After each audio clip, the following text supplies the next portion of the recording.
And hello, everyone. Thanks so much for joining us for CBN NewsWatch. I'm George Thomas. A manhunt is underway for a man accused of shooting and killing 9 people in a Charleston church Wednesday night. A state senator is among the dead. Police say they have surveillance video of the suspect and his vehicle. Caitlin Burke has more.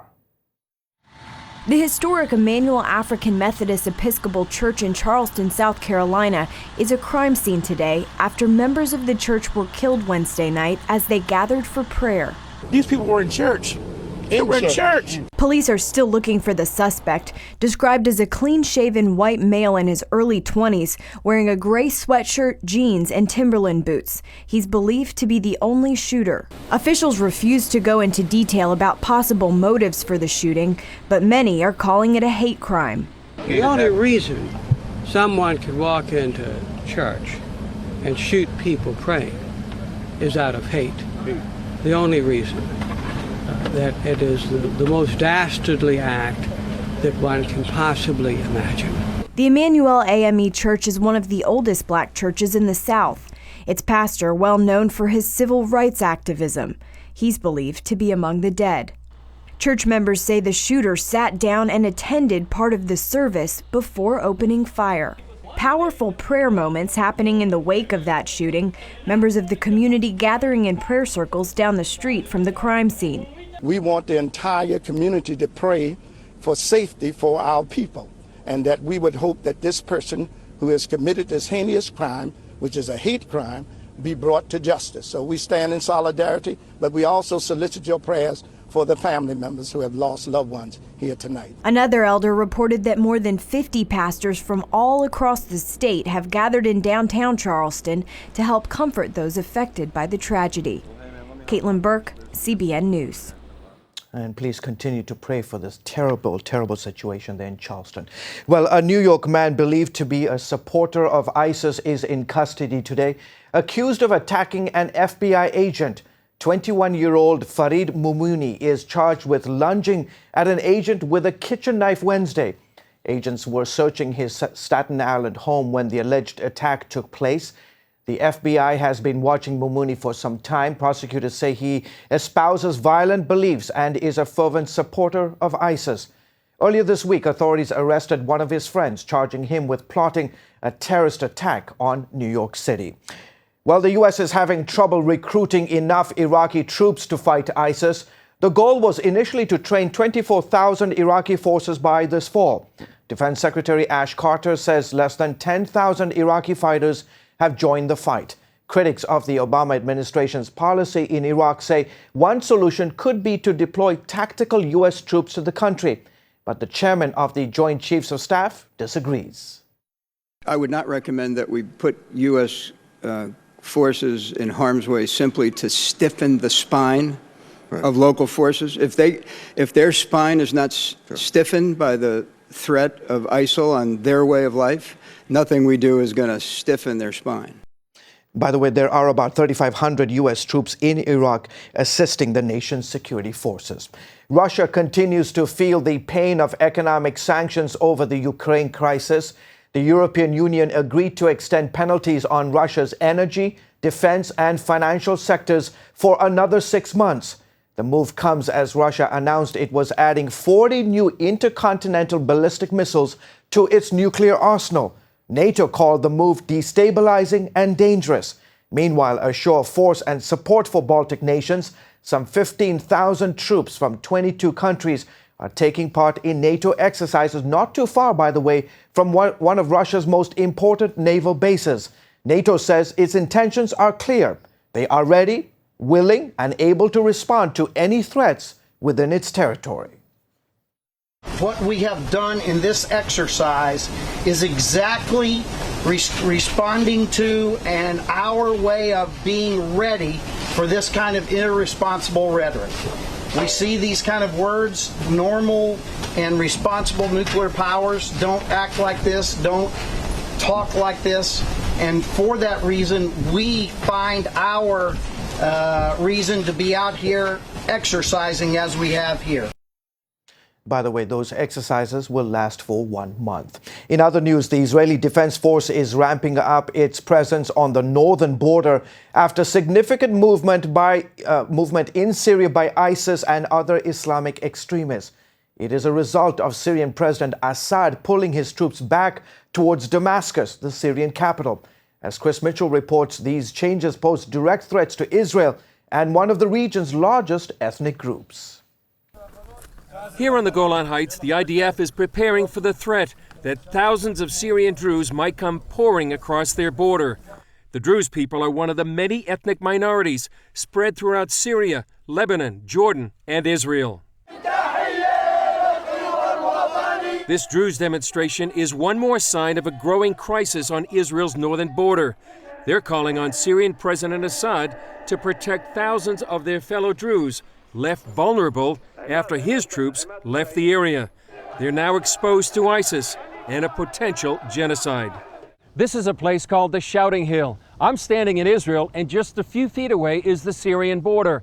Druze families were separated by the 1967 Six-Day War, and they would come here and literally shout at each other before the age of the internet. Now the Druze are shouting to the world that their families inside Syria are in danger, and that ISIS is right across the border. We are close to ISIS, as I told you, 4 kilometers, and to the first village of the Druze that they are threatened by ISIS, something like 2 kilometers. Here we can see the first home, you can see the white home.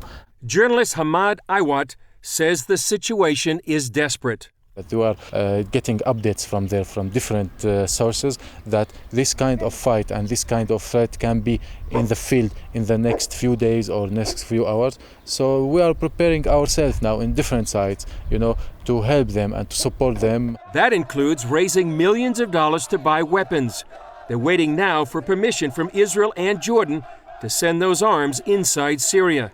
Israel has also asked the U.S. for help. American, exactly, and all the West side must understand that the fighting of the Druze nation and the Christian, the Kurdish and the Yazidi and other is the fighting of the West side. Ayub Kara is a Druze and also Israel's deputy minister for regional affairs. He says ISIS won't stop with the Druze. This is a problem of all the world, because they say in Arabic every day that they want to move to Europe, and after Europe to United States, to everywhere. They could be the third worm of the world. So we must stop it there. And how we could stop it? To supporting the Druze nation, of course, and other nations. Iwat says unlike other minorities in the region, like the Yazidis, the Druze know how to fight. All of us were very professional with fighting. We born for fighting. We didn't born to be doctors. The situation is so tense that the IDF declared part of the northern border a closed military zone for a day.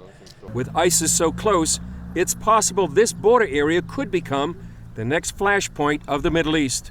Chris Mitchell, CBN News on the Israeli-Syrian border.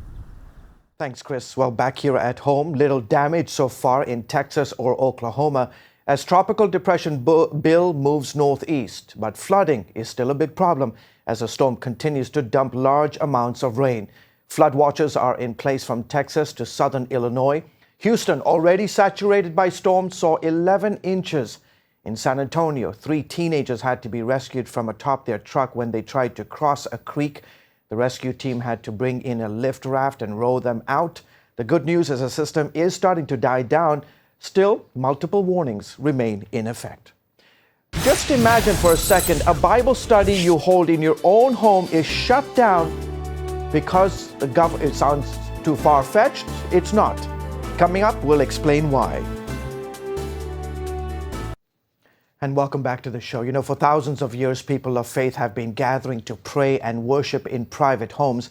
In America, it's been a protected right. But more and more, the government has been stepping in and bossing around home worshippers. And as Paul Strand reports, Dallas officials are attacking one small Jewish group so hard they might be forced to stop meeting.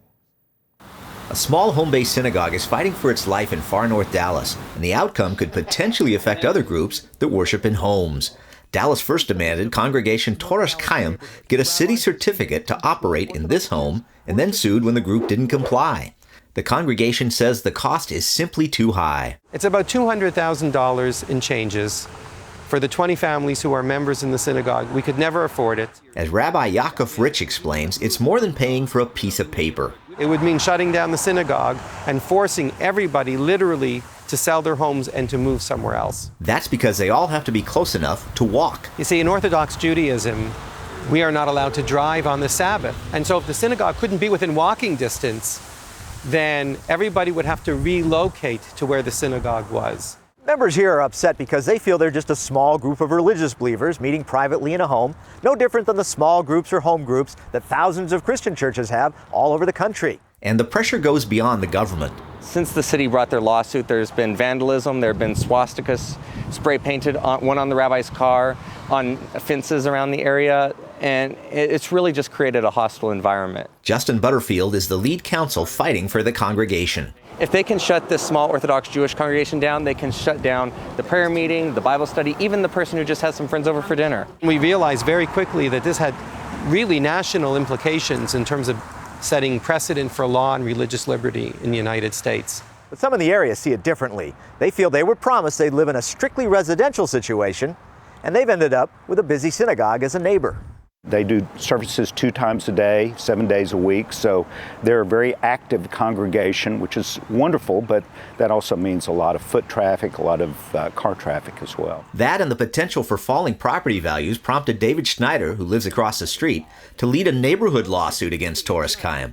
He's quick to say none of his objections are anti-Semitic. You can be opposed to something a synagogue does without being opposed to the synagogue itself. Sure. Rich says that local attack really hurt. The amount of anxiety having a lawsuit, a major lawsuit, that quite possibly the synagogue might have to close down and the members of the community would have to sell their homes and move somewhere else. It was just too much to bear. Short-term relief came when a judge dismissed the neighborhood lawsuit. Then the city sued. The rabbi tries to face it with humor. I was running out of material to speak about on the Sabbath morning, and so the city sued us, and now I have new stuff to talk about again. CBN News headed to City Hall looking for comment on camera. No one from the city attorney's office would speak with CBN News, but they did release a statement saying the city of Dallas does not restrict the location of synagogues and other places of worship anywhere in the city. Places of worship, however, are not exempt from complying with city ordinances. Dallas wants a second front entrance, a sprinkler system installed, larger handicap-compliant bathrooms, and more.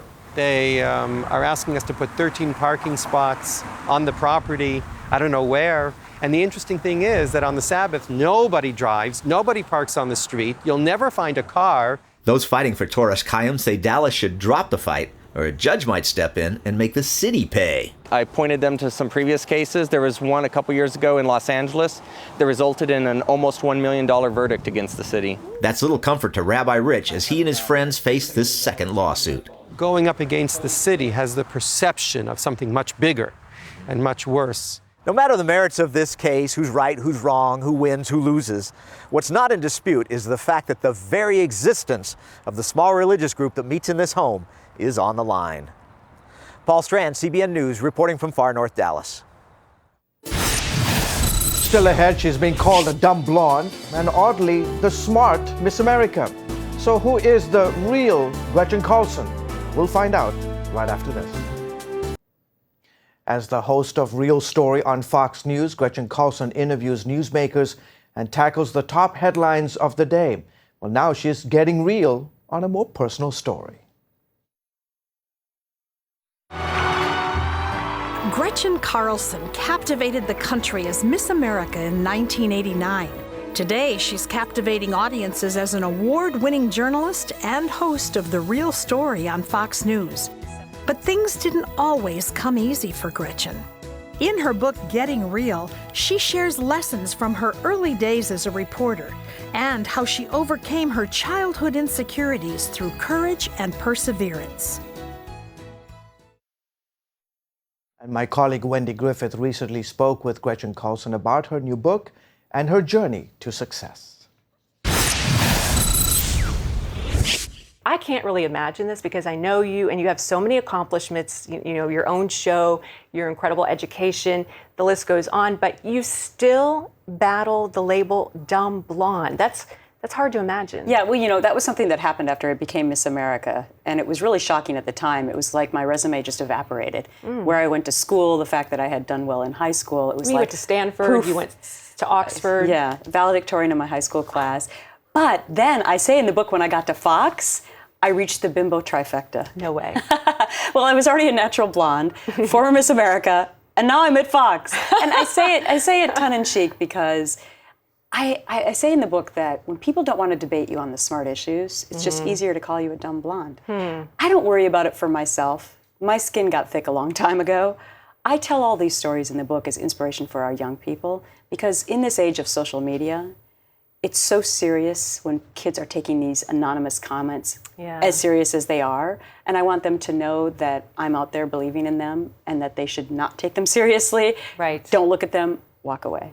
Well, let's talk about Miss America. You were Miss America in 1989. Yes. And you've always believed in hard work and not having lucky breaks. I mean, we all love lucky breaks, but you worked hard for this. And the headline, though, said, Blimpo becomes Miss America. Is that really true? Well, here's the thing. I was a fat kid growing up, and so I learned to build my self-esteem from the inside out, which actually turned out to be a blessing. And I wanted to date this guy when I got to high school. And I overheard him in the hallway saying, she's a really nice girl, but she's too fat. Oh my goodness. So that day, I went on a diet. And after I achieved my goal through my violin talent of becoming Miss America, I was just trying to be real and honest in the first press conference to inspire young girls that you can do it too. And the tabloids just went crazy with it. And the front cover. I start my tour, I go to the airport, and I see all 3 tabloids with my picture, Blimpo wins Miss America But you pageant. weren't overweight. You looked great. Well, not then, but one of my judges actually wrote a book about me the next year and called me Miss Piggy and chunky throughout. I weighed 108 pounds. It was the thinnest that I'd ever been in my whole life, which again is a message about how people just feel so comfortable in degrading women. No matter what. And that's why I'm sharing this in this book, to inspire women to keep going no matter what. Well, you started working as a reporter and then we're covering politics, and that was kind of tough because there weren't that many women covering politics when you first started out. You later got married, and then you got fired. Right. Well, many times people think that national news anchors have never had any problems in their life. Sure. And I chronicle many of my struggles in this book. The first and foremost was getting fired the week after I got married and being told by my boss at the time, well, you'll be fine now that you have a husband. Oh, which was wrong and also stripped me totally of my self-identity. Hardest year of my life, thanks to the foundation that I have of faith in my life that got me through that year. But the lesson is, look, you need to network, go back to every person you've ever known in your life and ask for help. And sometimes you have to take a step back and go to a job that maybe you don't love at first and work triply hard. And now you have your own show on Fox News. Of course, you were with Fox and Friends for many years. 8 years. But now for about 2 years, you've had your own show. Well, it was such a great professional opportunity that it was hard to say no to it. And I have to be honest, as a mom, it was such a great personal opportunity because my kids were just getting to that age where they really needed me more at night. Sure. And I always say that my most important job in life is being a mom. And I am, I've got more get up and go than almost anyone else, so I do want to thrive in goals. Sure. But I want to be the best mom that I can possibly be. So this new schedule works out great. And the only thing my kids cared about was, Mommy, can you drive us to school now? Right. And I watch your show, and you often have your kids on your show. Yes. One time you did a phoner with your son. It was so cute. Well, that's because he picked my NCAA bracket, and I love sports, but he picked it perfectly, and I won like the whole division for all journalists in New York City. So I had to have him on the show to give him the credit. Well, I know the viewers love that. And your faith, you were raised a Lutheran. I was. And how has your faith helped you really in every aspect of your life? It is my foundation. You know, as journalists, we're supposed to ask a lot of questions. Right. It's the one thing I don't question in life, and I feel so blessed that I don't. But my grandfather was a Lutheran minister, and so I grew up in the church. It's been part of my life for forever. And my husband and I now teach Sunday school together for our own children. So we're trying to pass along the same values that I was so grateful to have as a child to our children as well in a much more difficult world. And I think that that's the greatest gift you can give kids. And secondarily, the last chapter in my book is to whom much is given, much is expected, from Luke.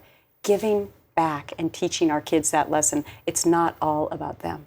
Well, your faith comes through, even, that it gives you something special, that you don't see in every national network news anchor. Well, thank you, because I get a lot of criticism for it. And I'm one of the very few national news anchors who feels comfortable talking about my faith on the air. And guess what? I'm going to continue to do it. Well, this is a great book, and people need to get it. Again, the book is called Getting Real, and it releases nationwide today. Don't forget, you can catch her hosting Real Story on Fox News weekday afternoons. Gretchen, God bless you. Thanks for being with us. Thank you so much, Wendy. Terrific interview, Wendy. The book is called Getting Real. Gretchen Carlson, what an inspiration. Folks, we'll be back right after this. And finally on our show today, a boy from Orange County, Florida.